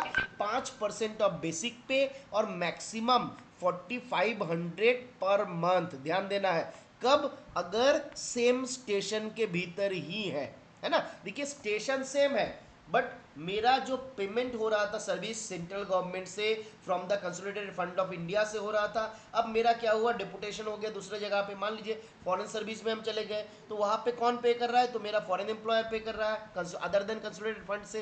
तो ये क्या हो जाएगा? मुझे जो डिपुटेशन अलाउंस मिलेगा कितना मिलेगा? 5% ऑफ बेसिक पे, मैक्सिमम 4500 पर मंथ अगर वो सेम स्टेशन में है। अगर वो अदर देन स्टेशन अगर चेंज हो गया है ना, other than the station of posting, तो बोला जा रहा है 10% ऑफ बेसिक पे और मैक्सिमम 9000 पर मंथ। तो ये सवाल पूछा जा सकता है डिपुटेशन अलाउंस कितना है? 5% ऑफ बेसिक पे और 4500 पर मंथ, और अगर 10% ऑफ बेसिक पे 9000 पर मंथ अगर स्टेशन चेंज हो गया। तो यहाँ तक जो जो इंपॉर्टेंट एस्पेक्ट्स था सप्लीमेंट्री रूल का वो हमारा खत्म होता है। अब हम लोग फटाफट से जो ज्वाइनिंग टाइम का इंपॉर्टेंट बातें हैं उसको एक बार देख लेते हैं, ठीक है? क्या क्या बताया गया? तो ज्वाइनिंग टाइम के लिए हम लोग जो पढ़ते हैं तो ये बेसिकली ज्वाइनिंग टाइम रूल है 1979 का, है ना? Joining time rule 1979। और ये रूल जो है this rule has come into force, कब भैया काम लागू हुआ? तो 19/5/1979 19 मई 1979 को ये आपका रूल जो है this rule has come into force, ठीक है। तो ये डेट भी याद रखना है, जितना सारा डेट है एटलीस्ट 2-3 डेट आपके एग्जाम पे जरूर पूछा जाएगा, ठीक है। तो ये याद रखना है। ज्वाइनिंग टाइम रूल कब आया था? 19/5/1979 में, है ना, 1979 में। अब क्या बोला जा रहा है? Joining time shall be granted to the government servant on transfer in public interest. बात को ध्यान दीजिए, केवल पब्लिक इंटरेस्ट में जब मेरा ट्रांसफर होगा उसी जगह पे ज्वाइनिंग टाइम हमको मिलेगा। और ये मिल सकता है कब? अगर मेरा transfer with in same station है और इन न्यू स्टेशन में है, तो दोनों जगह पे कुछ ना कुछ प्रोविजन आपका दिया गया है अबाउट ज्वाइनिंग टाइम, ठीक है। अब क्या बोला जा रहा है? बोला जा रहा है अगर कभी किसी का टेम्पोररी ट्रांसफर हो रहा है, कितने दिन के लिए? बोला जा रहा है not a period exceeding 180 days. तो अगर 180 दिन से 180 दिन तक भी आप बोल सकते हैं, नॉट एक्सीडिंग 180 डेज मतलब 180 दिन तक। अगर 180 दिन तक अगर कोई टेम्पोररी ट्रांसफर हुआ है तो बोला जा रहा है यहाँ पे कोई ज्वाइनिंग टाइम नहीं मिलेगा, केवल एक्चुअल ट्रांजिट टाइम जो है, मतलब जर्नी ऑन टूर, जो प्लेस ऑफ पोस्टिंग था वहां से ओल्ड प्लेस ऑफ पोस्टिंग से न्यू प्लेस ऑफ पोस्टिंग में आने जाने का, मतलब जाने का जो समय है वही टाइम हमको दिया जाएगा। एक्चुअल ट्रांजिट टाइम जो है वो दिया जाएगा, कोई ज्वाइनिंग टाइम यहाँ पे नहीं दिया जाएगा। तो टेम्पोररी ट्रांसफर में actual transit time, not the joining time is not allowed, ठीक है। अब यहाँ पे 5 में ना एक इंपॉर्टेंट बात बताया गया कि अगर कभी कोई सरप्लस स्टाफ रहता है, किसी ऑफिस में सरप्लस स्टाफ हो गया और उस सरप्लस स्टाफ को ट्रांसफर किया जाता है, रिडिप्लॉय किया जाता है किसी दूसरे ऑफिस में, तो सरप्लस स्टाफ अगर हो जाता है, उसका अगर ट्रांसफर होता है एक यूनिट से दूसरे यूनिट में, तो ये मेरा जो गरीब स्टाफ है जिसको हम ट्रांसफर कर रहे हैं, इनको ज्वाइनिंग टाइम दिया जाएगा। और खाली दिया जाएगा नहीं, यहाँ पे कुछ एक्स्ट्रा ज्वाइनिंग टाइम भी देने का प्रोविजन इन लोगों के लिए है जो नॉर्मल लिमिट से ज़्यादा है। आगे हम लोग देखेंगे कि कितने दिन तक इन लोगों को ज्वाइनिंग टाइम दिया जा सकता है, ठीक है।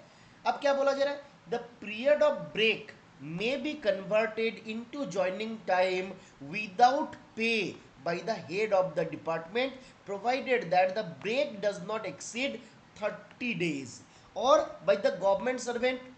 कंडीशन क्या है? If the government servant has not rendered a service less than 3 years।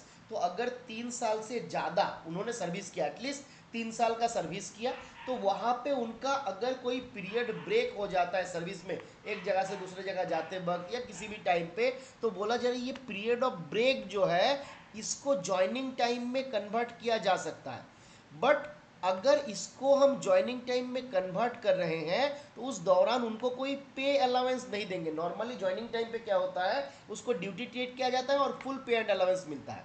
पर अगर पीरियड ब्रेक हो गया तो 30 डेज तक पीरियड ब्रेक को हम क्या कर सकते हैं, ज्वाइनिंग टाइम, मतलब उनको अलाउ कर सकते हैं कि भाई सर्विस ब्रेक उसका ना रहे, उसको ज्वाइनिंग टाइम ट्रीट किया जाएगा, but it will be treated as joining time without pay. और ये कौन करेगा ये कन्वर्शन? तो बोला गया हेड ऑफ द डिपार्टमेंट करेगा। कब करेगा? बोला गया मिनिमम जो हमारा गवर्नमेंट सर्वेंस है वो मिनिमम 3 साल का सर्विस करेगा, कंटिन्यूअस सर्विस, तब जाके ये कंडोनेशन हो सकता है, अदरवाइज नहीं होगा। तो period of break may be converted into joining time without pay। ये बात को ध्यान देना है, period of break may be converted into joining time without pay किसके द्वारा? by the head of the department। अगर वो ब्रेक जो है if it does not exceed 30 days और the government servant and the government servant has rendered a service not less than 3 years। तो ध्यान दीजिएगा ये सवाल एग्जाम पे पूछा जा सकता है। आगे क्या बोला गया? बोला जा रहा है ज्वाइनिंग टाइम कब से स्टार्ट होगा? तो बोला जा रहा है बाबू तुमने जिस दिन डेट ऑफ रिलिंक्विशमेंट है ना तुम्हारा, जिस दिन तुमने जॉब को मतलब वो जगह से छोड़ा था, सर्विस को आप चार्ज हैंडओवर कर दिए थे, है ना, the date of relinquishment of charge, जिस दिन हमने चार्ज को हैंडओवर किया उसी दिन से माना जाएगा। कब? अगर मैं 4 नून में हैंडओवर किया, तो मान लीजिए 31/7/2024 आज का डेट है, तो आज का 4 नून पे अगर हम चार्ज हैंडओवर किए तो आज का दिन से ही मेरा ज्वाइनिंग टाइम शुरू हो जाएगा। पर अगर मैं 31/7/2024 का आफ्टरनून में दिखाता हूं तो ये कल से, यानी कि द फॉलोइंग डेट जो है वहां से मेरा ज्वाइनिंग टाइम जो है वो कैलकुलेशन स्टार्ट होगा, कमेंस होगा। ठीक है। तो आप ये सारा लोग जानते हैं, इसको समझाने का कुछ है नहीं। फोरनून में होगा तो भाई फ्रॉम द डेट, और अगर आफ्टरनून में होगा तो फॉलोइंग डेट, सभी लोग जानते हैं। आगे आते हैं, बोला जा रहा है new post within the same station of old post. अगर मेरा जहां पहले पोस्टिंग था अभी भी ना उसी सेम स्टेशन पे पोस्टिंग है, तो बोला जा रहा है if the new post is with in the same station only one day joining time is allowed where it does not involve the change of residence। अगर change of residence जो है इन्वॉल्व नहीं है, इवन इफ अगर change of residence involve भी है और वो सेम स्टेशन पे है, तो एक दिन का ज्वाइनिंग टाइम दिया जाता है। ठीक है, आप अगर देखिएगा इसको इस तरीके से बताया जाता है, one day is admissible in case of same station, one day is admissible on transfer to join a new post within the same station or in another station। ठीक है, in one in or in another station which does not involve change in station, does not involve change in residence। ठीक है, तो अगर मेरा transfer, एक तो हमने क्या देखा कि सेम स्टेशन पे मैं हूं पर मेरा रेसिडेंस जो है चेंज हो चुका है ना, सॉरी सेम स्टेशन पे है, new post where the same station, new post within the same station only one day joining time where it does not involve residence. तो देखिए मेरा सेम स्टेशन पे जहाँ पे था दूसरे जगह पे मैं गया, और यहाँ पे क्या बोला जा रहा है, यहाँ पे बोला जा रहा है it does not involve change in station. तो सेम स्टेशन में मेरा पोस्टिंग है और यहाँ पे मेरा change of station, change of residence जो है वो इन्वॉल्व नहीं है। तो कितने दिन का ज्वाइनिंग टाइम मिलेगा, तो बोला जा रहा है एक दिन का ज्वाइनिंग टाइम मिलेगा। अब मान लीजिए एक स्टेशन से मेरा दूसरे स्टेशन पे हुआ है ना, एक स्टेशन पे मेरा था, अनदर स्टेशन पे हुआ है, बट मेरा चेंज ऑफ रेसिडेंस जो है वो इन्वॉल्व नहीं है, तो वहां पे कितने दिन का मिलेगा ये हम यहाँ पे नोट नहीं किए हैं, बस अगले हम नोट कर देंगे इसको। तो बोला जा रहा है वहां पर भी एक ही दिन का रहेगा। बात क्लियर है, क्या बोला जा रहा है, न्यू पोस्ट सेम स्टेशन पे है, न्यू पोस्ट और ओल्ड पोस्ट सेम स्टेशन पे है और यहाँ पे कोई चेंज ऑफ रेसिडेंस इन्वॉल्व नहीं है, तो एक दिन का ज्वाइनिंग टाइम यहाँ पे मेरा दिया जाएगा। फिर क्या बोला जा रहा है, फिर बोला जा रहा है अगर अदर स्टेशन पे भी है पर मेरा चेंज ऑफ रेसिडेंस इन्वॉल्व नहीं है, तो एक ही दिन का ज्वाइनिंग टाइम दिया जाएगा, उससे ज़्यादा नहीं दिया जाएगा। अब बात आता है कि ये सेम स्टेशन का मतलब क्या है, तो सेम स्टेशन को यहाँ पे डिफाइन किया गया, क्या बोला जा रहा है, same station means area with in same municipality, same corporation, है ना, और एंड इट्स कंटिजियस सब अर्बन म्यूनिसिपलिटीज, नोटिफाइड एरियाज और कैंटोनमेंट्स। ठीक है, तो ये हमको याद रखना है कि सेम म्यूनिसिपलिटी हो सकता है, सेम आपका कॉरपोरेशन हो सकता है, या फिर सब अर्बन म्यूनिसिपलिटीज भी हो सकता है, या फिर नोटिफाइड एरियाज, कुछ सर्टेन नोटिफाइड एरिया मान लीजिए रखा गया, बोला गया कि ये एरिया जैसे मान लीजिए दिल्ली गाजियाबाद इस प्रकार का कोई अगर एरिया है, तो मान लीजिए जिसको नोटिफाई कर दिया गया कि ये पूरा जो पोस्ट प्लेस है इसमें आपको मान लिया जाएगा कि ये सेम स्टेशन है। ठीक है, तो अगर नोटिफाइड कुछ एरिया है, कुछ कैंटोनमेंट है, कुछ सब अर्बन म्यूनिसिपलिटीज़ है, इसके अलावा सेम म्यूनिसिपलिटी और कॉरपोरेशन, इसको आपका सेम स्टेशन ट्रीट किया जाएगा। तो हमने देखा सेम स्टेशन के केस में अगर चेंज ऑफ रेसिडेंस इन्वॉल्व नहीं है, और अगर अदर स्टेशन भी है पर चेंज ऑफ रेसिडेंस इन्वॉल्व नहीं है, तो वहाँ पे आपका क्या चाहिए, वहाँ पे आपका एक दिन का ही ज्वाइनिंग टाइम मिलेगा।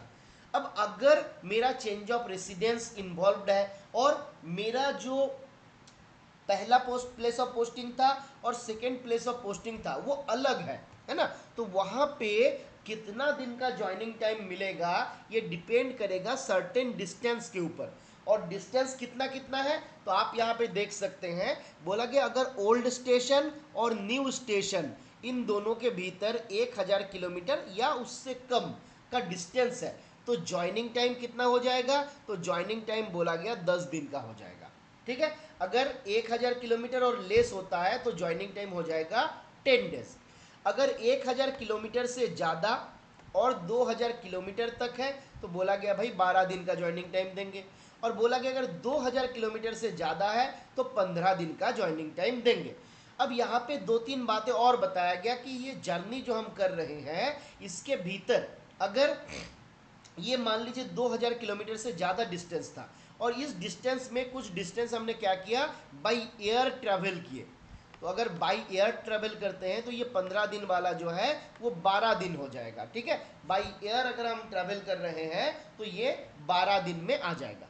फिर क्या बोला गया, वेयर द जर्नी, ये जो मेरा डिस्टेंस था 1000 किलोमीटर का, अब मान लीजिए इस 1000 किलोमीटर के भीतर एटलीस्ट मोर देन 200 किलोमीटर मैंने बाई रोड ट्रैवल किया। ठीक है, तो ये जो ओल्ड प्लेस से न्यू प्लेस का डिस्टेंस था इसके भीतर अगर मैं एटलीस्ट 200 किलोमीटर से ज़्यादा बाई रोड ट्रैवल करता हूँ तो यहाँ पे थोड़ा ज़्यादा जॉइनिंग टाइम मिलता है। तो जो मेरा 1000 से 1000 या उससे कम वाला डिस्टेंस था, अगर उसमें 200 किलोमीटर से ज़्यादा मैं बाई रोड ट्रैवल करता हूँ तो मेरा ये 10 दिन हो जाएगा 12 दिन, मेरा ये 12 दिन हो जाएगा 15 दिन, और 15 दिन को और क्या करिएगा, ये तो 15 दिन ही रहेगा। पर अगर आप बाई एयर जाते हो और मान लीजिए बाई एयर तो जाते हो पर सर्टेन डिस्टेंस जो है it is covered by road, और वो डिस्टेंस जो है वो आपका 200 किलोमीटर से ज़्यादा है, तो ये 12 वाला फर्दर ये 15 हो जाएगा। क्लियर है, तो ये याद रखना है, 1000 किलोमीटर और लेस तो 10-12 है ना, 200 किलोमीटर याद कर लीजिएगा, 1000 से ज़्यादा 2000 तक तो 12-15, और आपका 2000 से ज़्यादा हो रहा है तो यहाँ पर भी 12-15, बट 12 कब, जब एयर में जाएंगे, अगर एयर में नहीं जाएंगे तो 15 रहेगा, और अगर 200 किलोमीटर तक बाई रोड जा रहे हैं तो ये भी मेरा 15 रहेगा। तो ये चार्ट से आपका एक सवाल एग्जाम पे जरूर पूछेगा, ध्यान दीजिएगा, यहाँ से 1-2 नंबर का सवाल 100% पूछा जा सकता है, ध्यान दीजिएगा। आगे बढ़ते हैं, आगे क्या बोला गया, तो बोला जाता है कि हॉलीडेज अगर आ जाता है तो वो भी आपका ज्वाइनिंग टाइम का पार्ट ही हो जाएगा, प्रीफिक्स सफिक्स यहाँ पे नहीं होगा। When holidays follows the joining time the normal joining time may be deemed to have been extended to cover such holidays। यहाँ पे मान लीजिए मेरा क्या हुआ था ना, आपका शनिवार तक मेरा 7 दिन हुआ था, अब रविवार मेरा है तो बोला जा रहा है भाई रविवार हमने छुट्टी का दिन था, सोमवार को हम ज्वाइन कर रहे हैं, तो मेरा 7 दिन के बदले मेरा ज्वाइनिंग टाइम 8 दिन वहाँ पे कैलकुलेट कर लिया जाएगा। प्रीफिक्स सफिक्स का ऑप्शन यहाँ पे नहीं है, तो ये बात को ध्यान देना है। ठीक है, आगे क्या बोला गया, अगर किसी का ट्रांसफर नॉर्थ ईस्ट में होता है, सिक्किम में होता है, अंडमान निकोबार, लक्षद्वीप या फिर लद्दाख में होता है तो 2 दिन का एडिशनल ज्वाइनिंग टाइम उनको दिया जाएगा। ये भी इंपॉर्टेंट है, नॉर्थ ईस्ट, सिक्किम, अंडमान निकोबार, लक्षद्वीप, लद्दाख, ये जगह पे हमको 2 दिन का एडिशनल ज्वाइनिंग टाइम मिलेगा।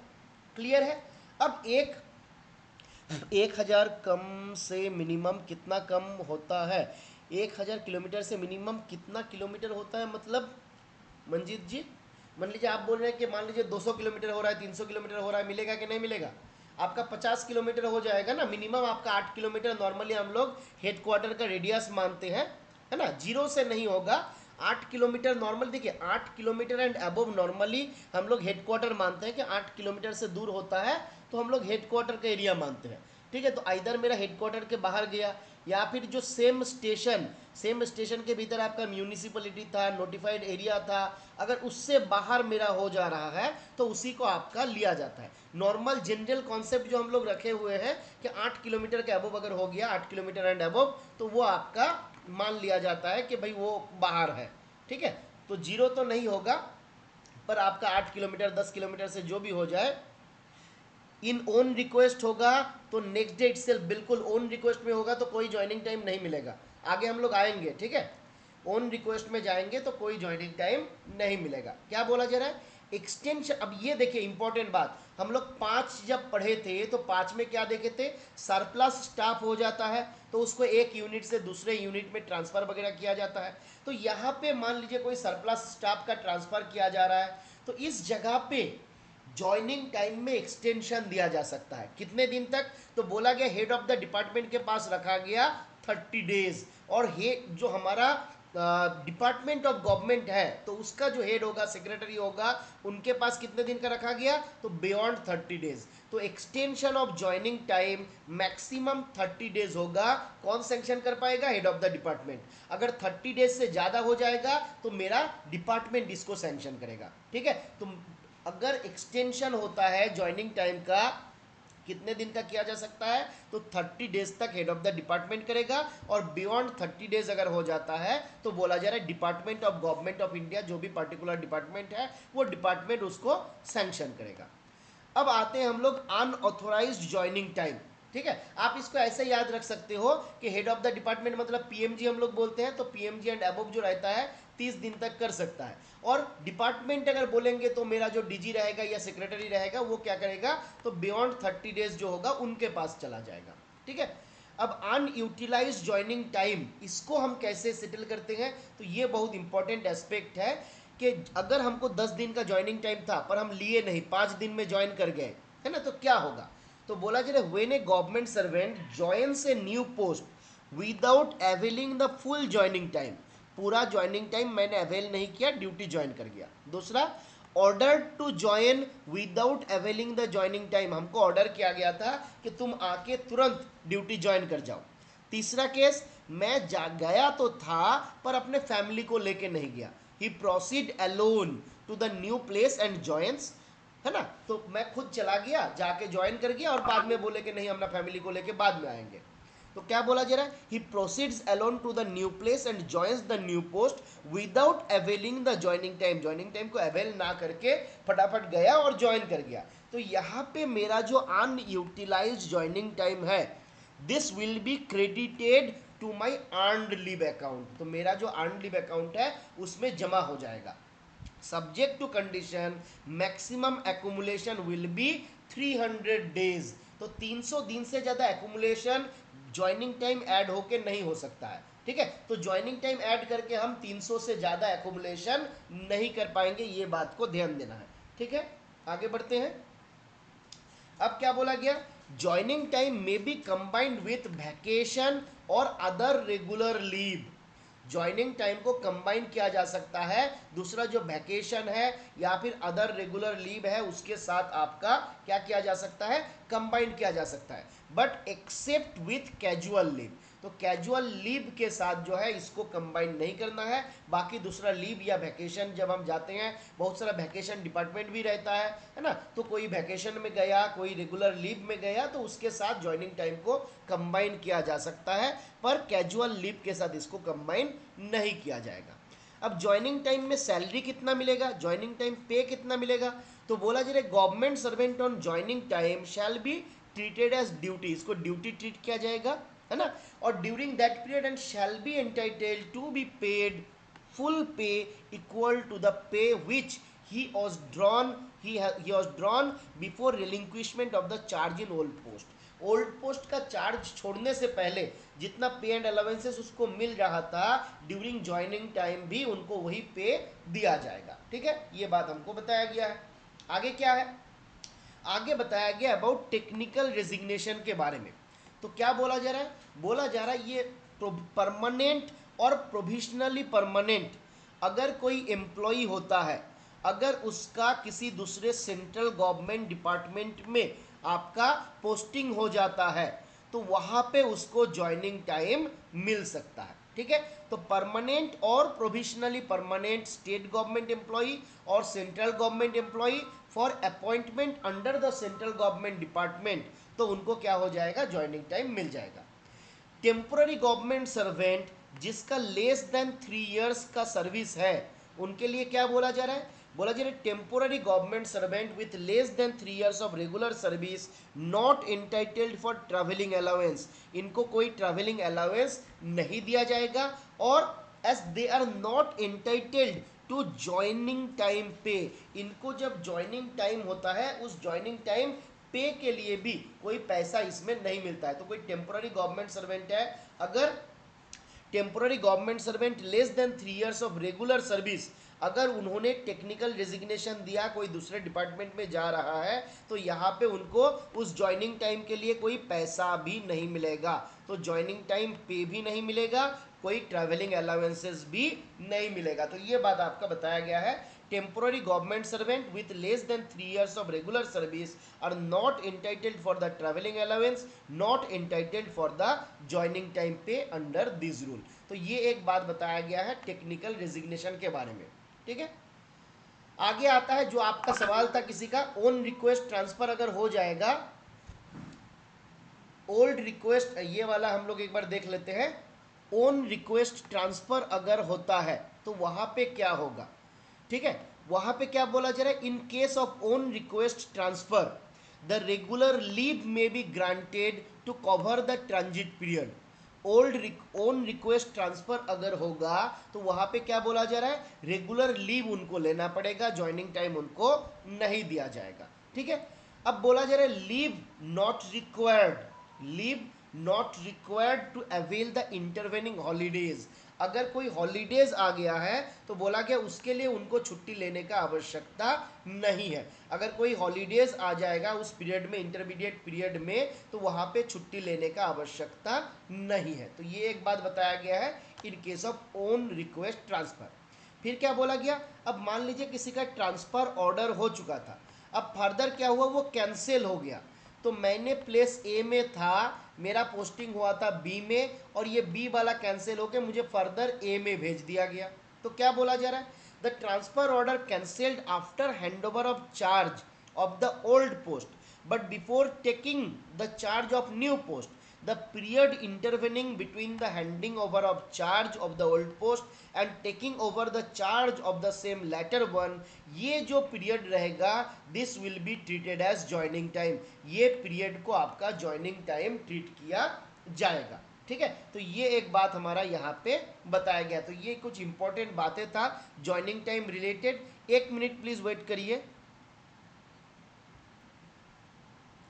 चलिए अब यहाँ पे अच्छा सवाल पूछा देवेंद्र जी, देवेंद्र जी ने पूछा prefix and suffix will be considered in joining time और नॉट। देखिए देवेंद्र जी, प्रीफिक्स का कोई ऑप्शन ही नहीं है, ठीक है। ज्वाइनिंग टाइम जब आपका स्टार्ट होगा तो आपने चार्ज छोड़ दिया है ना, तो अगले दिन से स्टार्ट होता है, तो प्रीफिक्स का यहाँ पे ऑप्शन ही नहीं है। आप अगर पढ़िएगा तो रूल 5 का 4 बताता है ज्वाइनिंग टाइम रूल्स का, ठीक है। हम एक बार आपको बताते हैं, holidays can not be prefix to joining time. Clear है, क्या बोला जा रहा है, holidays can not be prefix to joining time. तो हॉलीडे ज्वाइनिंग टाइम के साथ प्रीफिक्स हो ही नहीं सकता, क्योंकि आप चार्ज छोड़ दिए, मतलब आपका मान लेगा तो वहां पे आपका मान लीजिए शनिवार को आप चार्ज छोड़ दिए, आपका रविवार को मान लीजिए संडे आ रहा है, तो वहां पे वो प्रीफिक्स नहीं होगा, वो रविवार से ही आपका काउंट शुरू कर देगा, ज्वाइनिंग टाइम काउंट स्टार्ट हो जाएगा। अब बात आता है कि सफिक्स के केस में क्या होगा। तो बोला जा रहा है when holidays follows the joining time. चलिए आगे आते हैं उस पेज में, एक मिनट वेट करिए। हाँ, क्या बोला जा रहा है, when holidays follows the joining time the normal joining time shall be deemed to have been extended to cover such holidays. तो मान लीजिए मेरा शनिवार तक मेरा 5 दिन हो रहा था, ठीक है, अप टू सैटरडे मेरा हो रहा था 5 डेज, ठीक है। और हमको ज्वाइन करना है कब, हमको ज्वाइन करना है मंडे। तो मेरा ये 5 दिन नहीं रहेगा, मेरा ये 6 दिन हो जाएगा। मेरा जो ज्वाइनिंग टाइम है ये एक्सटेंड हो जाएगा, 5 दिन के बदले 6 हो जाएगा। तो ज्वाइनिंग टाइम कितना हो जाएगा, ज्वाइनिंग टाइम हो जाएगा मेरा यहाँ पे 6 डेज का। क्लियर हुआ ये वाला, क्लियर हुआ कि नहीं बताइए, थोड़ा सा कंफ्यूजिंग है। वॉइस मेरा आ रहा है कि नहीं आ रहा है, कुछ लोग बोला वॉइस नहीं आ रहा है। मंजीत जी सुनाई दिया मेरा बात या मैं दोबारा बोलूं। पहला बात आपको जो ध्यान में रखना है, चलिए हम यहाँ पे नोट कर देते हैं, चलिए ये भी हम ऐड कर देंगे, ठीक है। हमको कोई एक जन मैसेज कर दीजिएगा, हम बहुत भूल जाते हैं कि नोट्स में ये हमको ऐड करना है कि हॉलीडे जो है, holiday can not B prefixed, ठीक है, ये ऐड कर देंगे हम, can not B prefixed. Prefix में कोई हॉलीडे होगा ही नहीं, ये बात पहले ध्यान देना है, holiday can not B prefixed, ठीक है। ये गया पहली बात। सेकेंड बात क्या हुआ कि अगर कभी सफिक्स में आ जाता है, अगर कभी सफिक्स में आ रहा है तो मेरा ज्वाइनिंग टाइम 1 दिन बढ़ जाएगा, 2 दिन बढ़ जाएगा, जितने दिन का मेरा हॉलीडे उस जगह पे आएगा मेरा ज्वाइनिंग टाइम उतना दिन एक्सटेंड हो जाएगा। Joining time deemed to have been extended to cover such holidays, इस हॉलीडेज को कवर करने के लिए मेरा ज्वाइनिंग टाइम एक्सटेंड हो जाएगा। क्लियर हुआ या नहीं बताइए अभी। सर्विस बुक रिटायरमेंट और डेथ के बाद कॉन्फिडेंशियल आपका रिपोर्ट देखिएगा, 2 साल 5 साल कितना दिन है बताइए रवि जी। ये आपका compendium of preservation of period जो है ना, उसी में बताया गया। हम लोग अपार जब देखे थे तो अपार में भी आपका शायद बताया गया हुआ था। ठीक है, आपका रिटायरमेंट के केस में आपका 2 साल है और डेथ के केस में 5 साल है। रिटायरमेंट में 2 या डेथ के 5। चलिए एक बार हम कंफर्म कर लेंगे, ठीक है, एग्जैक्ट हमको याद नहीं आ रहा है। आप एक काम करिए, हमको व्हाट्सएप में मैसेज कर दीजिए, ठीक है, हम एक बार देख के आपको बता देंगे। हम ना एक्चुअली बचपन में ब्रिनोलिया बहुत कम खाते थे। हमको माँ पिताजी सब लोग बोले कि थोड़ा ब्रिनोलिया खाया करो, पिया करो, तो वो खाने से आपका दिमाग तेज होता है। अब वो ना खाने पीने के कारण मेरा दिमाग हो गया कमज़ोर, जिस कारण से हम खाली भूल जाते हैं। आप लोग बहुत अच्छा याद रख पाते हो, मेरा दिमाग में याद रहता ही नहीं है। एक बार एक चीज़ 10 बार पढ़ता हूँ तब भी याद नहीं रहता है। ठीक है, चलिए तो हमारा आज का सेशन हम लोग यहीं पे समाप्त करेंगे। किसी का और कुछ डाउट है, किसी को कुछ बोलना बताना पूछना है तो आप बता सकते हैं। और ये यहाँ पे फ़ोन नंबर भी आप देख सकते हैं। किसी ने अगर हमारे साथ ऑलरेडी अभी जुड़े नहीं तो इस नंबर पे संपर्क कर सकते हैं। ठीक है, बहुत अच्छा सा नंबर हम लिए हुए थे, वीआईपी से थोड़ा कम वीआईपी है। चलिए तो हम लोग यहीं पे समाप्त करें। किसी को और कुछ बोलना बताना पूछना है तो बताइए।